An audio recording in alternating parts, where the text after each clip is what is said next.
हरियाणा के सभी किसान भाइयों को राम राम। हाय हेलो, कैसे हो? ठीक रहो, स्वस्थ रहो। आज की इस वीडियो में हम बात करेंगे कि मेरे पास काफी सारे कमेंट आ रहे थे।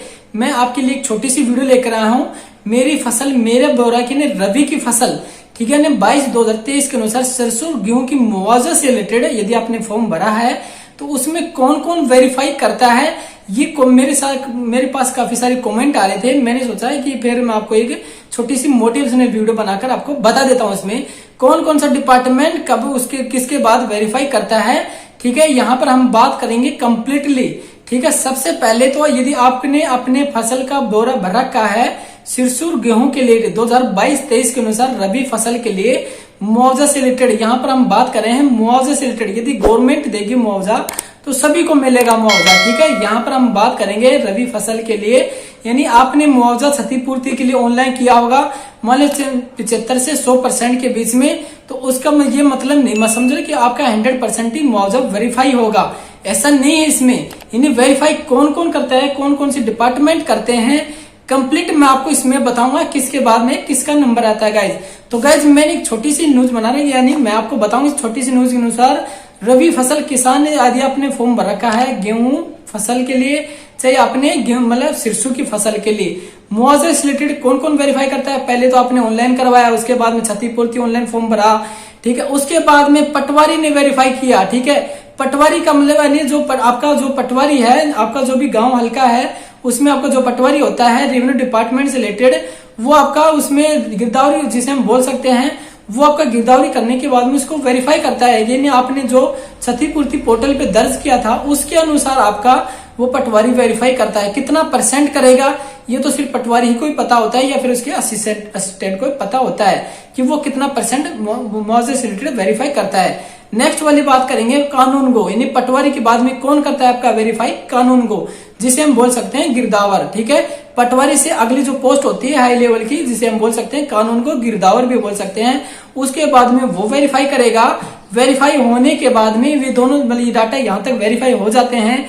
ये वेरीफाई होने के बाद में अगली जो स्टेप होती है मुआवजा से रिलेटेड, वो कौन उसके में वेरीफाई करता है, सीआरओ। इन्हें सीआरओ का मतलब होता है आपका तहसीलदार। यानी आपको पहले पटवारी हो गया, पटवारी बाद में गिरदावर आपके नहीं कानून गो, उसके बाद में आपका सीआरओ कौन हो गया, तहसीलदार। यानी तहसीलदार की जो वेरीफाई होगी क्षतिपूर्ति पोर्टल से रिलेटेड कितना परसेंट वेरीफाई होगी वो आगे दर्ज हो जाएगी। ठीक है, यहाँ तक हमने बता दिया आपको कंप्लीटली। यहाँ तक हमारी हो चुके हैं, पटवारी हो गया हमारा, कानून को हो गया वेरीफाई करने से रिलेटेड, फिर उसके बाद में सीआरओ ने तहसीलदार आपका वेरीफाई कर चुका है। इसका मतलब यहाँ तक हमारा कंप्लीट हो चुका है। ये जो डिपार्टमेंट है ये वेरीफाई करते हैं। उसके बाद में आपका जो फसल का मुआवजा दिया जाता है तभी उसके बाद में आपका मुआवजा दिया जाता है। अगला जो ऑफिस हमारा डिपार्टमेंट कौन करता है उसके बाद में, यहाँ पर हम बात करें एसडीएम, यानी तहसीलदार के बाद में किसके पास जाती है आपकी जो एप्लीकेशन है, एसडीएम के पास जाती है। यानी एसडीएम फिर उसको चेक करेगा कि आपकी जो फसल आपने फॉर्म फिल कर रखा है उसमें डिपार्टमेंट जो एसडीएम डिपार्टमेंट है वो चेक करेगा आपका रेवेन्यू डिपार्टमेंट से रिलेटेड कि इसमें कौन सा कितनी फसल वेरीफाई हुई, कितना आपको परसेंट दिखाना है, वो यहाँ से उसके अनुसार आपको वेरीफाई वो कर देगा। एसडीएम तक हमारी फाइल मान लो कि आपकी फाइल वेरीफाई हो चुकी है। उसके बाद में आपको एक लास्ट ऑप्शन बचता है, उसके बाद में कौन वेरीफाई करता है आपका जो भी एरिया के अनुसार हम बात करें, उसके बाद में करता है आपका डीसी।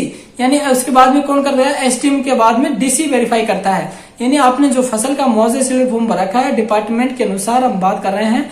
इसमें मैंने आपको डिपार्टमेंट से रिलेटेड बता दिया है, यहाँ पर परसेंट नहीं बताया कितना परसेंट वेरीफाई करेगी, चाहे आपने कितना भी परसेंट क्षतिपूर्ति पोर्टल पे फॉर्म फिल किया हो या नहीं किया हो। यदि आपने नहीं भी किया है तो भी कोई दिक्कत नहीं है।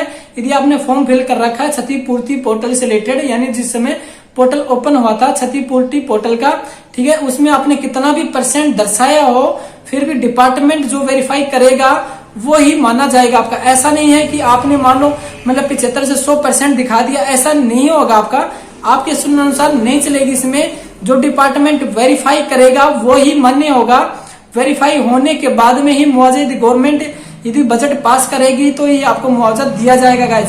मैं आपको गुमराह करने वाली वीडियो नहीं बना रहा हूँ, उसमें ऐसा बिल्कुल नहीं बता रहा हूँ कि आपका मुआवजा 100% मिलेगा। यदि डिपार्टमेंट गवर्नमेंट डिपार्टमेंट फैसला लेने के बाद में ही जो बजट पास करती है उसी के अनुसार आपका मुआवजा मिलेगा। ऐसा नहीं है, मैं सिर्फ आपको मतलब डिपार्टमेंट बता रहा हूँ कौन कौन इसमें वेरीफाई करता है गाइज। सबसे पहले तो मैंने आपको फॉर्म भरने से रिलेटेड बताया। यदि आपने पहले फॉर्म भरा है, उसके बाद क्षतिपूर्ति पोर्टल पे ऑनलाइन किया है, चाहे नहीं किया है, ठीक है, उसके बाद में आता है आपका पटवारी, यानी पटवारी वेरीफाई करता है। पटवारी वेरीफाई होने के बाद में कानून गो, जिसे हम बोल सकते हैं गिरदावर, गिरदावर वेरीफाई कर देता है। उसके बाद में आता है सीआरओ, यानी जिसे हम बोल सकते हैं तहसीलदार साहब। तहसीलदार साहब वेरीफाई करने के बाद में उसके अगला जो स्टेप हमारी होती है डिपार्टमेंट के अनुसार एसडीएम साहब। एसडीएम साहब डिपार्टमेंट उसको वेरीफाई करेगा। एसडीएम साहब वेरीफाई करने के बाद में फिर आता है डीसी के पास एप्लीकेशन चली जाती है ऑटोमेटिक। फिर उसके बाद में डीसी वेरीफाई कर देता है। और फिर यदि रेवेन्यू डिपार्टमेंट के अनुसार, हरियाणा सरकार के अनुसार यदि बजट बनता है आपका फसल से रिलेटेड, मुआवजे से रिलेटेड, ठीक है, तो ही आपका जो जितना परसेंट वेरीफाई हुआ है उसी परसेंट के अनुसार आपको मुआवजा दिया जाता है। इसमें मैंने सिर्फ आपको डिपार्टमेंट से रिलेटेड बताया है, कौन कौन सी डिपार्टमेंट वेरीफाई करता है, कब आपने फॉर्म फिल किया था, आपने क्या किया और क्या नहीं किया, वो भी मैंने कंप्लीट इस वीडियो में बताती है गाइज। तो गाइज आपको वीडियो अच्छी लगी तो जरूर से लाइक करें, शेयर करें, में पहली बार आए हैं जरूर से लाइक एंड शेयर जरूर से करें। जय हिंद, जय वंदे मातरम। Thank you so much, bye bye.